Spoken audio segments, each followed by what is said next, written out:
이제 6번째 대승기실론인데, 그래도 뭐 제목은 아마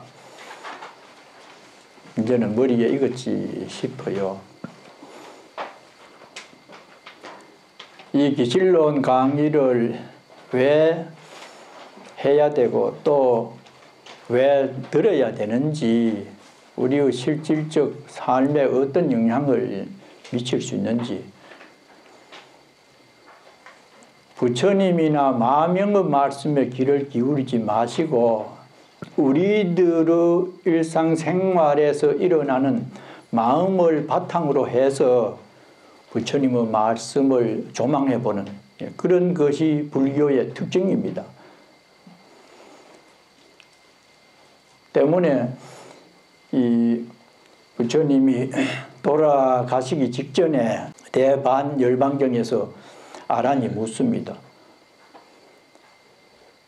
스승님이 계실 때는 문제가 발생하면은 여쭤보면 되는데, 돌아가신 이후에 우리가 무엇을 어떻게 의지하고 살아야 될지.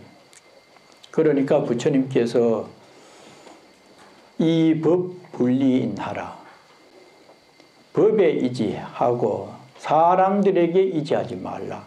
사람들은 그 말이죠. 우리가 배운 대로 법은 중생심입니다. 중생심에 법과 이의 두 가지 뜻이 있다고 했거든요. 그래서 자등명, 법등명, 자신의 마음을 잘 들여다보고 거기에서 진리적인 발견을 해야 가장 소중하지, 남의 말, 이론이나 관념에 의지해서 깨달음을 얻으려고 하지 마라. 왜냐? 내 삶은 내가 살아가는 주체적인 이 실체이기 때문에. 이제 그래서 지금 쭉 내려옵니다. 그런데 이 중생심에 좋은 마음도 있고 그렇지 않는 마음, 진여문과 생멸문이라고 했죠. 두 가지가 함께 우리 마음속에 섞여 있다. 그럼 그 마음의 세계가 어떠냐? 바탕이 크다고 했죠. 마음이 얼마나 큽니까? 공덕이 크다. 상대라고 해서 공덕을 지으면 지는 만큼 나와지는 것이 우리의 마음의 공능입니다. 용도 크다. 살인을 하면은 바로 교도소에 가는 인과가 분명하게 드러나지는 작용이 있다. 그래서 체도 크고 공덕도 크고 작용도 크다. 최대, 상대, 용대 이랬죠. 그래서 지금까지 우리들의 마음을 궁구해 내려오는 중입니다. 그것을 유전문이라고 합니다. 진여문이나 생멸문이라고 표기한 것은 출입자제하는 것이 문의 역할입니다. 좋은 마음에서 어떻게 돼서 나쁜 생각이 일어나게 됐는지, 그 반대의 경우 결국은 하나의 문에서 일어나지는 두 개의 현상이다. 우리는 그 두 가지 마음 때문에 희로를 느끼고 생로병사를 겪어야 되는 오늘에 이르렀다는 겁니다. 그래서 지금은 그렇게 된 과정에서 이것을 유전문이라고 합니다. 유전, 흘러내려오게 된 배경을 얘기하는 중이라요. 강원도 황지에 가면은 혈리라는 굴이 있습니다. 그 굴이 낙동강의 원류라요. 당국 때 이 탐사하는 그 학생들이 전국에서 제일 동굴 탐사에는 1인자인가 봐요. 그래도 그 혈리굴은 못 들어갔어요. 워낙 수직적이고 좁아가지고. 근데 물이 많이 나옵니다. 시원한 물이. 그래서 황지 사는 사람들은 여름에 외지에서 손님이 오면은 수박 한 덩어리 하고 국수를 갖고 가서 굴 앞에서 삶아가지고 국수를 팔팔 끓여가지고 찬물에 빨리 넣어야 아주 맛이 있대요. 꼬들꼬들하게. 그러고 수박을 담아놨다가 먹는 것이 제1의 대접이라요. 그런데 그 혈리에서 나와질 때는 굉장히 시원하고 맑은 물인데 내려오면서 대구를 거쳐가지고 부산에 이르면은 누가 얘기하는데 부산 그 수도 그 관리하는 그 집수장에 가보면은 더러워 못 본대요. 시커머가지고 야간하면은 도저히 뭐 볼 수도 없을 정도로 그렇게 좋지 않는 물이 이래요. 그러니까 우리들의 마음도 본래는 혈리의 물처럼 그렇게 맑았는데 세상을 살다가 보니까 자녀도 있고 사돈도 있고 하니 사돈 오면 대접도 해야 되고 교육비도 들고 자꾸 욕심이 붙는 게라요. 그래서 순수하던 동심은 어디로 가버리고 성장 과정에서 오늘날 이런 모습으로 이렇게 살게 된 결과가 왔다는 겁니다. 싫든지 좋든지 내가 지은 지금까지의 마음의 세력에 의해서 내 모양이 가꾸어졌고 그의 힘에 따라서 잘 사는 사람 못 사는 사람 여러 유형의 인생살이가 벌어지게 된 것이 그와 같다는 겁니다.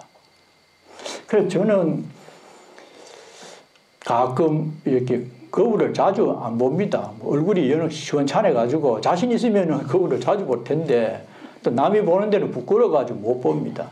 그래도 살짝 이렇게 보면은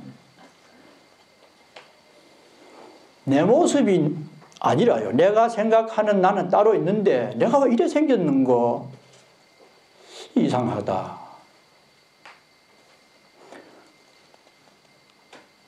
그래서 여러분들은 어떤가 모르겠습니다만은 자기 모습에 만족할 수 있는 사람이 몇 분이나 될지 뭔가가 내 성에 차지 않는 모습이고 또 용심하는 것도 가만히 들여다보면은 내 뜻대로 안 돼요. 그래서 내 안에 또 다른 내가 들어앉아가 있습니다. 이게 문제입니다.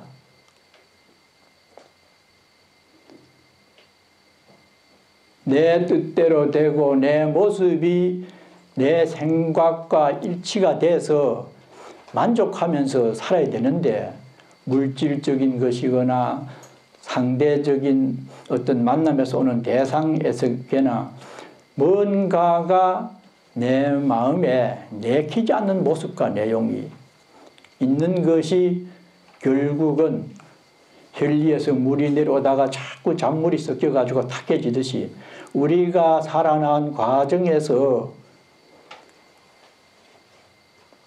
잘못 생각하고 말을 하고 어떤 행동을 한 그 결과로서 두 사람이 한 집에 살게 되는 그런 어떤 그 양두사라고 있습니다. 뱀머리가 두 개, 몸은 하나인데 하나는 이리 가족하고 저리 가족하고 싸움이 나서 난립니다. 그렇듯이 우리들의 마음속에서 정신분열적인 그런 어떤 세력이 있음으로써 때로는 외롭게 느껴지게 하고 또 불만스럽기도 하고 뭐가 한탄스럽기도 하고 그러한 여러 유형의 고뇌를 느끼게 하는 것이 결국은 이 우리의 마음 씀씀이 때문에 그렇게 됐다는 겁니다. 그 결과에 대해서는 우리가 어느 정도 이해를 하지요. 그래서 지금 유전문이라고 하는 과정 속에서 이제 공부를 하고 있는데 그렇게 되게 된 주범이 아리아식이라는 겁니다. 기질론에서 말하는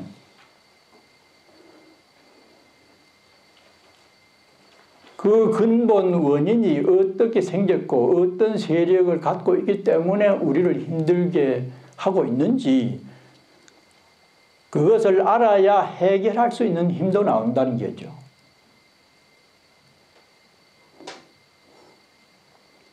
지난번에 우리의 마음은 8층으로 되었다고 했죠. 안이비 설신, 강박적으로 보는 5가지 생각, 또 눈을 감고 있어도 머릿속에서 돌아가는 이식, 마나스식, 30년, 40년 전에 누구하고 싸웠든지 되게 혼이 났던 일, 철이 들면서 있었던 일을 기억하고 있는 기억의 창고, 그걸 팔식이라고 했죠. 그런데 이 아레야식이라고 하는 심층의 말을 쓰게 된 배경이 윤회의 주체 문제 때문에 나왔어요. 부처님 말씀을 담은 아함경이라고 있습니다. 사아함. 아함은 아감마라고 하는 인도 말을 그냥 음으로 아함이라고 했는데 성전, 성스러운 말씀을 간직하고 있는 것이다. 그래서 아함경이라고 합니다. 4종류가 있어요. 중아함도 있고 장아함도 있고 긴 거, 길장자, 자바함도 있고 정일아함도 있고 그 뜻대로 내용에 따라서 긴 것은 장아함이라고 하고 이것저것을 섞은 것을 자바함이라고 하고 중아함은 그 중간 정도. 그런데 정일아함, 요새로 말하면 정보판이라요. 우리가 사전을 낼 때에 몇 번 거듭하다가 또 정보 이럴 때는 더 용어를 첨가를 하잖아요. 그러니까 정일아함이 근본 불교 경전인 아함경 중에서 가장 후대에 결집된 경전 이름이 정일아함입니다.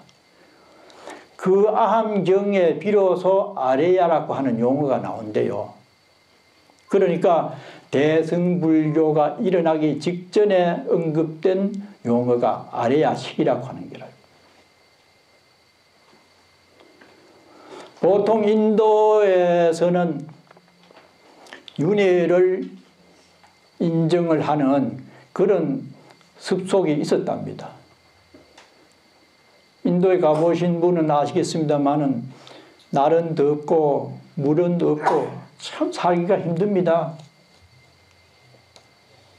지금도 인도 가면 시골에 소똥을 굽어가지고 음식을 하는데 그것이 막 구름처럼 꽉 얼려가지고 공기가 굉장히 탁해요. 물이 귀해서 물 구하기도 너무 힘들고 열악합니다. 그래서 그 사람들이 인생은 왜 이렇게 힘든 조건으로 살아야 되고 이렇게 태어났는지, 또 계급이 또 4계급이 있었잖아요. 천민들은 지금도 상위 계급층에 근처 가도 못해요. 만일에 옛날에 우리나라처럼 브라흐만 계통에 있는 사람들 쓰는 샘을 몰래 물을 퍼먹다가 들키면은 때려 죽여도 항의를 못 한대요. 지금 그렇답니다. 이제 헌법이나 무슨 대도시에서는 그런 게 적어도 시골에 가면은 아주 분명하게 드러나 있어요.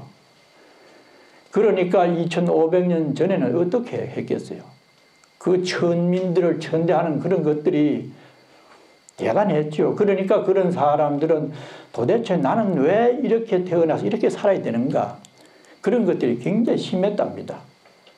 그러다가 보니까 그 사상을 힌두교에서 수용을 하게 됐고, 힌두교 사상을 부처님이 또 받아들인 게죠.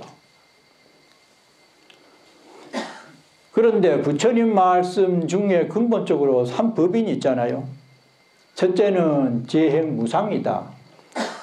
변하지 않는 것은 없다. 재법무하다. 그렇기 때문에 변하지 않는 고정 실체가 있다고 주장하지 말라요. 그런 어떤 세계에서 벗어나면은 열반적정, 마음이 편안하게 된다. 그것은 만고의 불변의 진리입니다. 그런데 문제는 모든 것이 변하면은 우리가 지은 업도 변해가지고 없어져 버리든지, 악인을 지었는데 선인으로 변한다든지, 이런 것이 있어야 재행무상법에 부합이 되는데, 우리가 지은 업을 다음 생에도 선인 선과 악인 악과대로 고스란히 받는다. 이것이 윤회의 중심 원리잖아요. 여기서 모순 이론이 생기는 거죠. 변해서 없어진다고 해놓고 다음 생에 지은 대로 받아야 된다. 그럼 이게 어떻게 되는 건가? 지은 업이 어디에 어떻게 있다가 다음 생을 연결시켜주는 고리 역할을 하느냐. 그래서 제8 아레야식이 나옵니다. 기억의 창고다. 우리가 잊어버리지 않은 심층의 마음이 있는데, 그 마음은 텅 빈 허공처럼 되어가지고 거기에 모든 것을 받아들인다. 좋고 나쁘고 그렇지 않고 하는 여러 가지 감정들을 받아들이는 마음의 세계를 제8 아레야식, 무의식, 마음의 뿌리라고 설정을 합니다. 그래 해야 그 업에 지어놓은 업에 의해서 다음 생에 그 업을 받아서 태어날 게 아닙니까? 그걸 유식 철학이라고 해서 굉장히 복잡한 이론이 있지만은 여기서는 간단하게 팔식의 성능이 일체 법을 받아들이기도 하고, 받아들였기 때문에 모든 법을 다시 내줄 수 있는 그러한 무한정의 어떤 영역이다. 우리들도 지금 그 팔식 때문에 이렇게 태어났고 이렇게 살고 있다는 겁니다. 그런데 그 마음 속에 각과 불각이죠. 각은 좋은 마음, 불각은 좋지 않는 마음입니다. 그 두 가지가 섞여 있는데, 본질은 평등하고 맑고 밝다는 게라요. 그래서 그것을 열애장인이, 각의세계인이, 진연이 이렇게 말했거든요. 그런데 또 하나의 문제가 발생합니다. 원래 그렇게 청정하고 밝고 이랬으면은 그 세계를 그냥 갖고 살게 되었다고 하면은 고민도 없을 거고 시비도 없겠는데,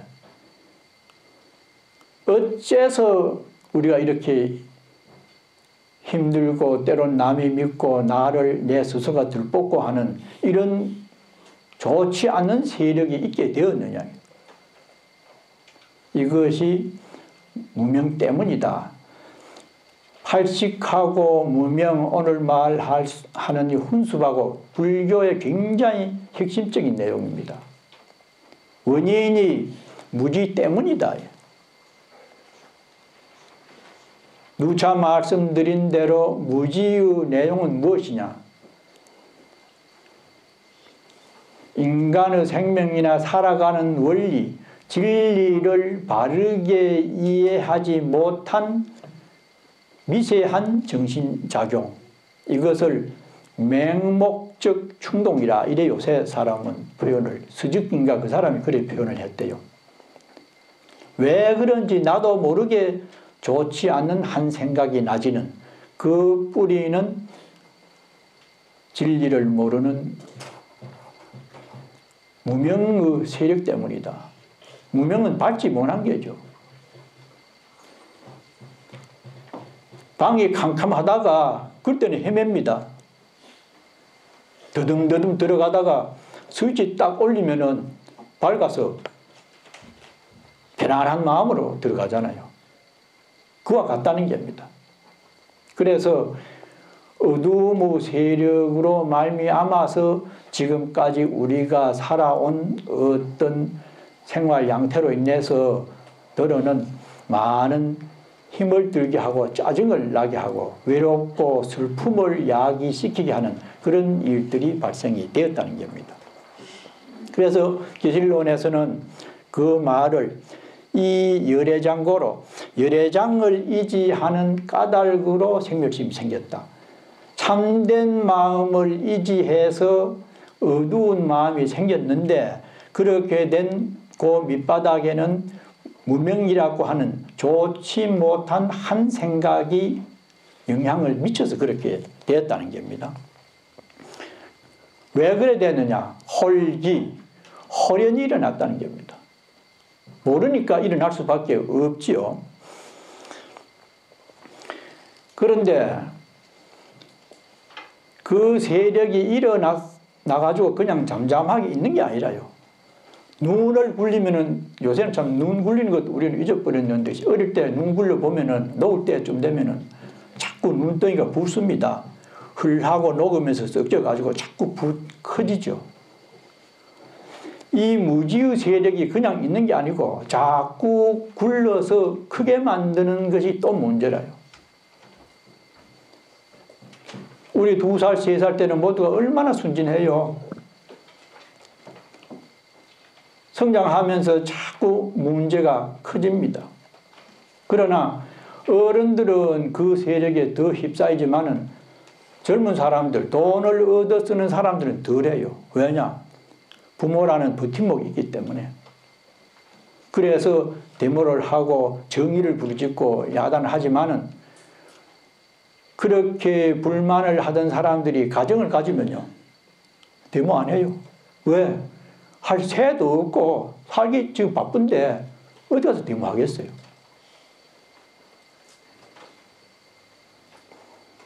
통도사에 한국에서 제일 가는 대학에 다니는 학생이 3학년 중퇴를 하고 스님이 데려왔어요. 어느 절이든지 입산을 하면은 왜 출가를 하려고 하느냐 동기를 묻습니다.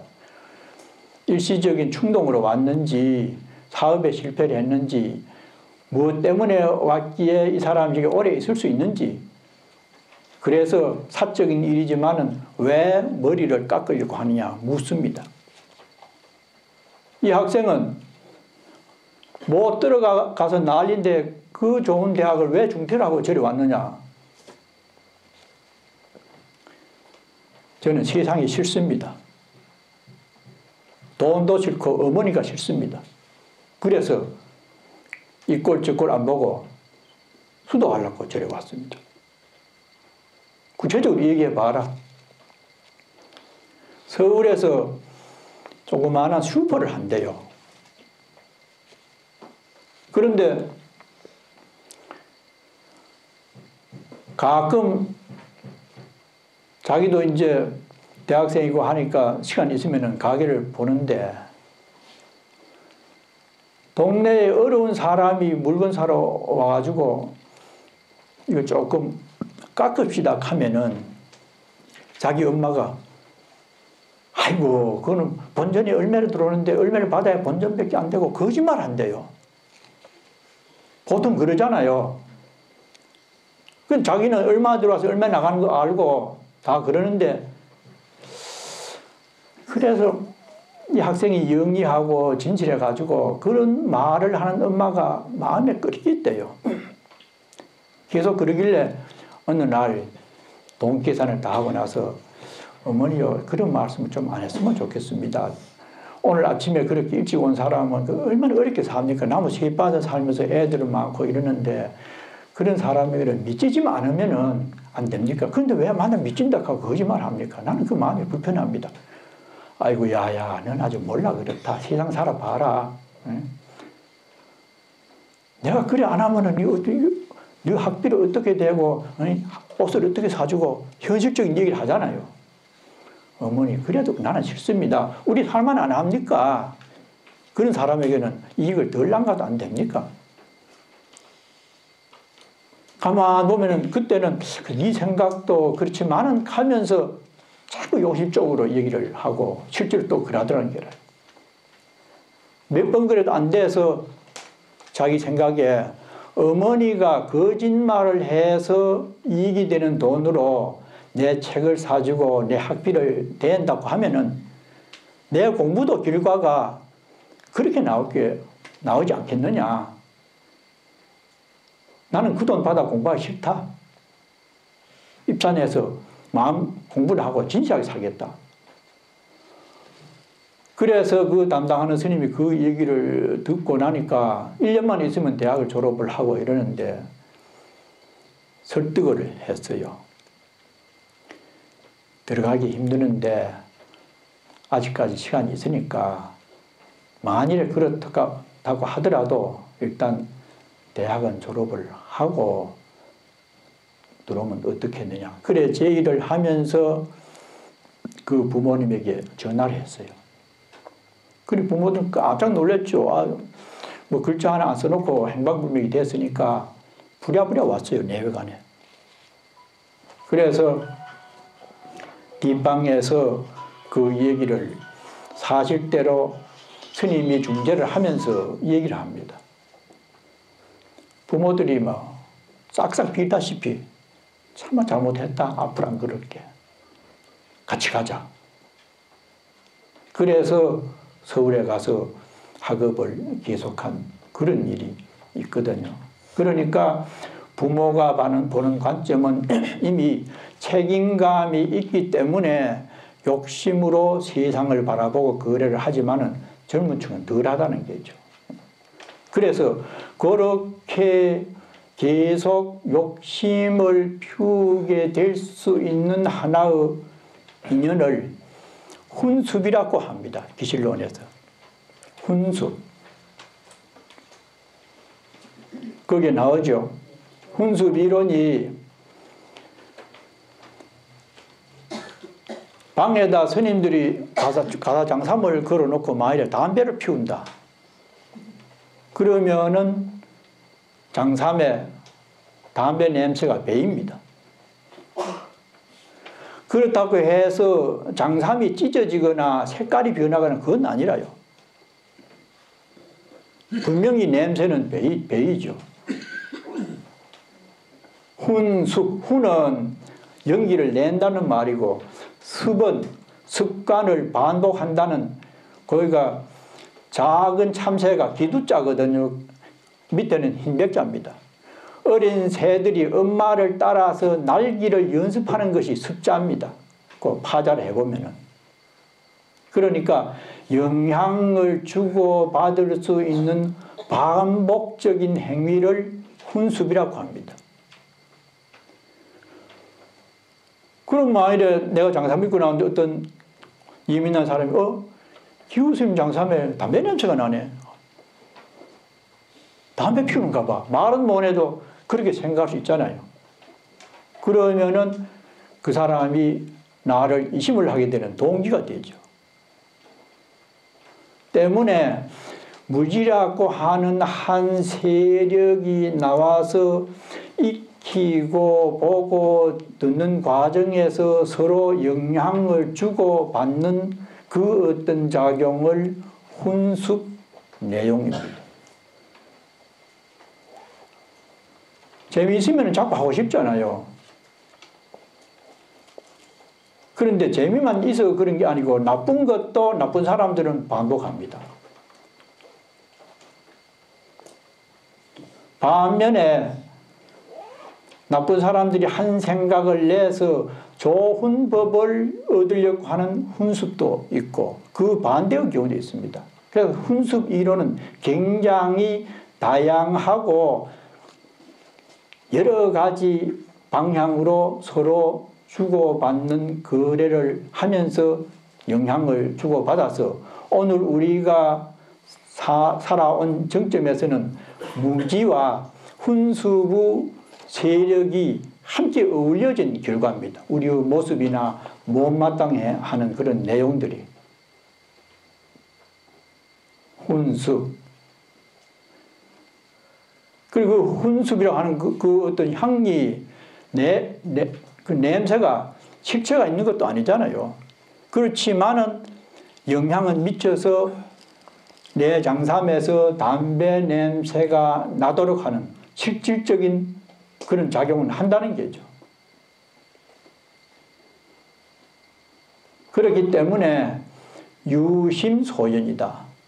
맨 처음에 무지가 나와진 한 생각도 하나의 관념이고, 그 관념을 바탕으로 해서 우리가 주고받는 과정에서 서로 미워하고 만족해하고 여러 가지 희로애락을 느끼는 것도 역시 정신세계에서 일어나는 하나의 작용이죠. 그것을 오직 마음이라고 하는 생각이 일어나낸 세계다. 우리가 지금 물체를 보고 있고 누구다고 분별하지만은 사실 그 대상이 실체적으로 존재하는 게 아니고 우리들의 생각에서 빚어낸 영상의 결과물이라요. 실체는 없어요. 마음의 실체가 없잖아요. 우리가 마음을 어떻게 더듬을 수 있습니까? 그래서 불교에서는 유심소연이기 때문에 한 생각을 잘 갈무리를 하면은 청정한 세계를 회복할 수도 있고, 그 반대의 경우도 있어서 정법, 연법이다. 정법을 통해서 또 우리가 타락되기도 하고, 타락되어서 좋지 않는 힘드는 상황에 왔더라도 그 좋은 마음의 세력이 나쁜 마음에 묻혀있기 때문에 좋은 마음을 내려고 하는 작용을 한다는 거예요. 만약에 근거가 없으면 안 됩니다. 씨앗이 없으면 발화를 못해. 아무리 물을 줘도. 그래서 이 묘한 중생심에 두 가지 좋고 나쁜 것이 함께 섞여 있기 때문에 좋은 사람이 나쁘게도 되고 나쁜 사람이 좋게도 된다는 겁니다. 그렇게 되는 과정을 훈습 작용 때문인데, 이 훈습이 이루어지려면 네 가지 조건이 있어야 돼요. 뭐냐? 정법, 좋은 법이 있어야 돼. 맑은 법이 있어야 좋은 사람이 되려고 마음을 내잖아요. 일체의 물든 마음이 또 있어야 돼요. 거기서 요래 꿰는 게 요래 있어가지고 또 사기꾼들이 자기들 요렇게 이 동료를 하나 만들기 위해 가지고 이익이 있다고 이렇게 어디 저 가보자 좋은 데 있다고 요러 하듯이 그것이 무명이라는 겁니다. 망심, 내가 어떻게 하든지 좀 돈을 모아서 집이라 하나 사야 되는데 이사 가려니까 이게 몸서리 난다. 애들은 있고 힘들어. 집을 빨리 사야 되겠다. 이런 욕심이 있으면은 그런 사기꾼 게임에 탁 넘어가는 거죠. 망심이 또 같이 어깨동무를 해야 돼. 망, 경계, 대상이 있어야 되죠.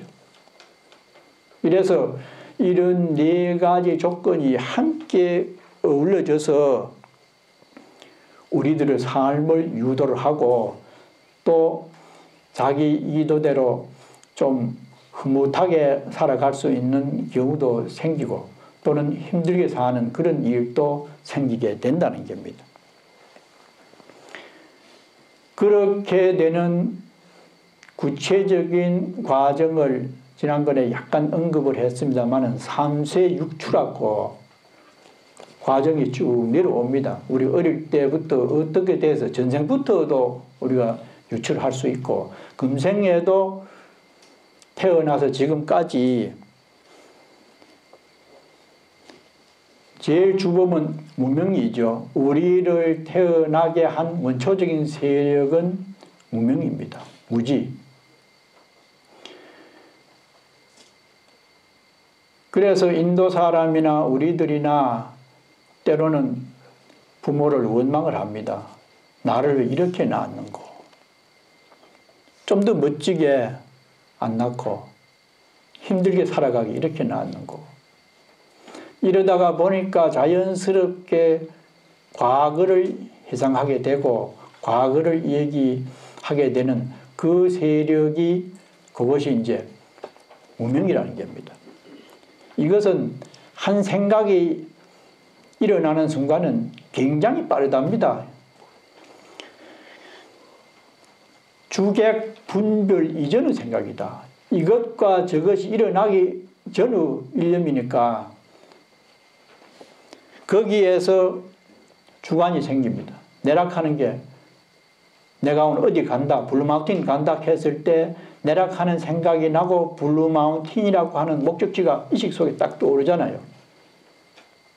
그것을 주관, 객관이라고 요새 이렇게 말하는데 한 생각에서 일어나지는 가장 빠른 세 가지 생각이라요.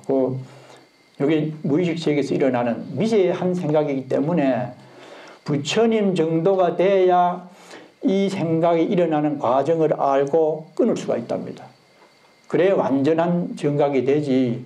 우리는 지금 이 생각은 근처도 못 가요. 왜 이 내락하는 게 생기고 대상이 생기는지 거기까지는 전혀 감을 못 잡습니다. 우리가 지금 느낄 수 있는 것은 육추입니다. 위에는 미세한 정신세계에서 일어나는 작용이고 여기서는 우리가 인지할 수 있는 내용입니다. 지상, 블루마운틴에 가니까 꽃을 봤다. 꽃이 참 좋다. 아는 게죠. 알 때에는 안다는 의식 속에서는 내락하는 것이 늘 잠복해가 있습니다. 어디든지 우리가 의식을 못해 그렇지 맛이 좋다, 기분이 좋다, 무엇을 느끼든지 간에 그 밑에서는 내라고 하는 것이 항상 받쳐줍니다. 그것이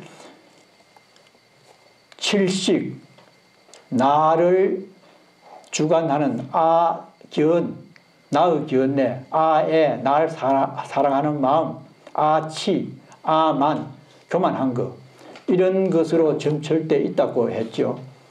나에게는 항상 그런 네 가지가 따라다닙니다.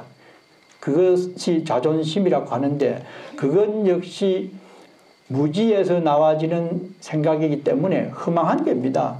내라고 내세울 아무런 근거가 없어요. 지혜롭지 못한 상태에서 나를 집착하는 것이기 때문에 좋지 않는 어떤 세력을 뿌리로 해서 나를 지금 죽여 세우려고 하고 인정받으려고 한다는 거죠. 그것 때문에 문제가 많이 발생하잖아요. 인정해 주지 않는다고, 알아주지 않는다고. 스스로가 스스로의 마음을 무지로 인해서 정해놓고 상대가 나의 뜻에 응하지 않으면 내가 스스로 화를 내는 그것을 자기 모순이라고 합니다. 우리는 그런 모순 속에 지금 살고 있으면서도 그것이 잘못된 것인지를 잘 모르고 있기 때문에 부처님의 말씀이 필요한 거죠. 애증의 그런 어떤 상계적인 자타를 분별하는 게죠. 자아이식. 상속. 좋으면 자꾸 좋은 대로 이으려고 합니다. 세븐일에 가서 뭐 기계를 톡톡톡 해가지고 돈 뭐 한 500불, 10불 넣었는데 500불, 다음 또 가볼까? 그런 생각이 납니다. 재미를 붙입니다. 그것이 상속을 하고 싶은 이식작용이죠. 집치. 그것이 더 굳어지면요. 스타시티에 하루도 안 가면은 잠을 못 잔대요. 그런 사람이 있잖아요. 누워도 흔하고 기계 돌아가는 게 척덕척 소리 나고.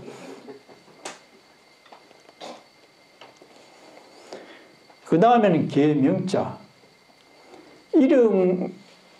이름이라든지 글자를 보고 거기에 정신을 뺏길 정도로 그 얘가 우리가 지금 이름을 씁니다. 몇 년 전에 한국에서 뭐 북한에서 온 사람들이 그 김정일 헌수막이 떨어져 가지고 있는 걸 보고 울고불고 난리 났잖아요. 위대한 영도자님 이름이 떨어졌다고. 명자에 집착을 하는 이념에 집착이 돼서 사실 글자는 아무것도 아닙니다. 기후라고 해도 기후를 종이에 써놓고 밟든지 불을 지르든지 내하고는 아무 관계 없어요. 그거는 종이에 쓰인 문자일 뿐이라요. 그런데 누구라도 자기 이름 써놓은 걸 밟아봐요. 화나죠. 아주 잘못된 관념의 소산이라는 겁니다.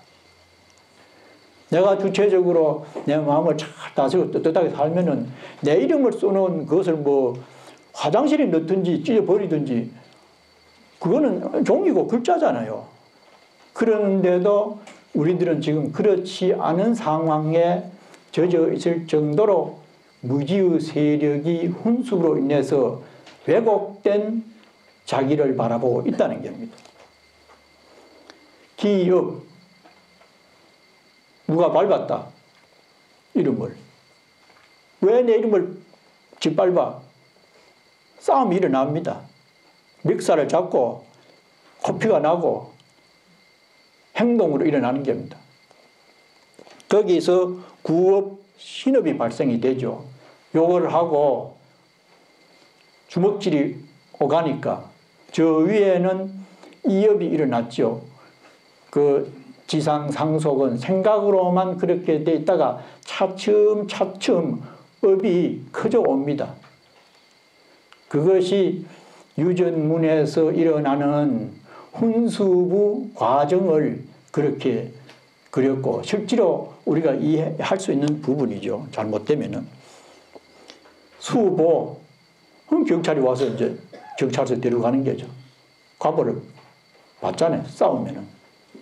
시비를 한다든지 설령 이러한 어떤 행위적인 것이 없다고 하더라도 내 마음속에서 일어나는 여러 가지 분별로 인해서 괴로움을 당하는 것은 이런 잘못된 무지라고 하는 한 세력이 우리들의 삶에 영향을 주고 있기 때문에 오늘의 우리들의 모습이 결정이 됐다는 겁니다.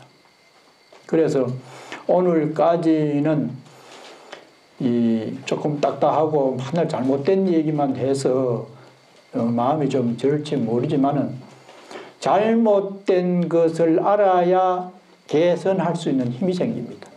제가 요즘 사경을 하고 있는데 글자가 마음대로 안 되는 글자가 있어요.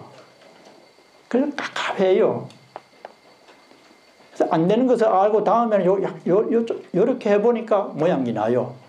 그래서 우리가 불편하고 자기의 단점을 바라보는 것이 때로는 괴롭더라도 자기의 모습 잘못된 것을 바라볼 수 있는 힘을 키워야 됩니다. 그래야 발전이 되고 사업에 성공을 할 수 있지. 식당 하다 망해놓고 왜 망했는지 모르면서 다음에 또 식당 차리려고 하면 또 망하잖아요. 그래서 지금까지는 우리의 결과적인 삶의 내용이나 형태를 얘기를 했고 다음부터는 환멸문입니다. 그러면 어떻게 하면은 본래의 마음을 회복해서 혈기에 있는 맑은 마음으로 우리가 멋지게 살아갈 수 있을 것인가. 그래서 오늘 법문한 내용을 한마디로 말씀을 드리겠습니다.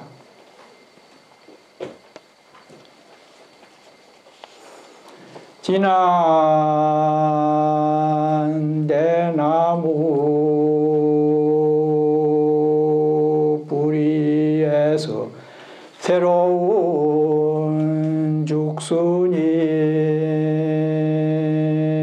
돋아나고 새 꽃은 묵은 가지에서 피어나는구나.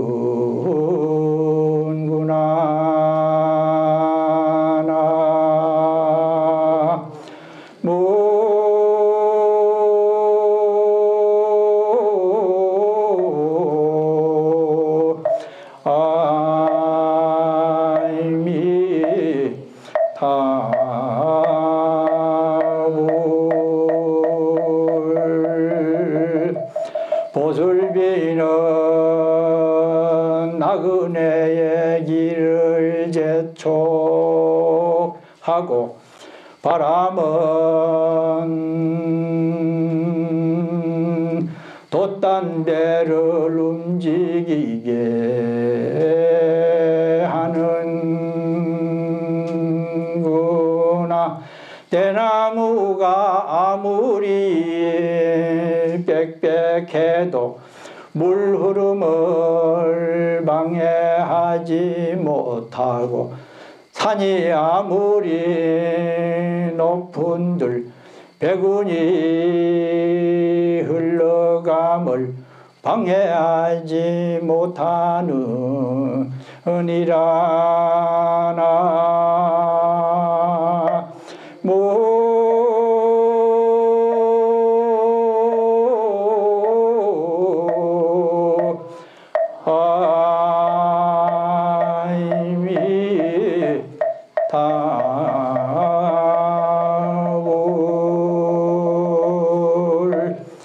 대충 들으신 대로 우리의 마음은 좋은 마음과 나쁜 마음이 함께 있기 때문에 얼마든지 개선을 하고 또는 잘못될 수 있는 그 비율을 자연의 현상에 대해서 말씀을 했습니다. 이 말씀은 금강경 오가해에 나오는 야부도사 스님이 이 말씀입니다. 봄이 되면 죽순이 납니다. 그 죽순은 묵은 대나무 뿌리에서 나옵니다. 봄이 오면은 꽃이 피지만은 그 꽃 역시 진한 가지에서 꽃을 피우죠. 나그네가 길을 가다가 해는 저물고 봄비가 내리면 걸음이 빨라집니다.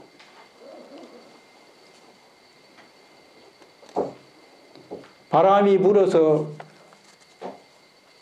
돛단대가 자기의 목적지를 가게 하는 것처럼 모든 것은 서로 영향을 주고받으면서 좋은 삶을 이어가게 하는 그런 과정에서 정법과 영법이 둘이 아니고 진여와 생멸이 한 가족처럼 어울려 살기 때문에 영향을 주고받는데, 우리들은 정법 훈숙, 맑은 마음을 익히려고 하는 노력이 있어야 되겠다. 그렇게 되면은 대나무가 아무리 빽빽해도 물은 솔솔솔 흘러내려갑니다. 장애가 안 돼요. 산이 높다고 해도 구름이 건너가는데 전혀 산이 방해를 못 놓습니다. 만족할 수 있는 삶, 아름답게 갖고 갈 수 있는 그런 삶의 원동력이 우리들의 마음속에 있으며, 그것은 한 생각을 어느 방향으로 어떻게 가꾸어 가느냐에 따라서 있다고 하는 원리 제시를 하는 것이 기실론의 핵심입니다. 오늘은 여기에서 마치도록 하겠습니다.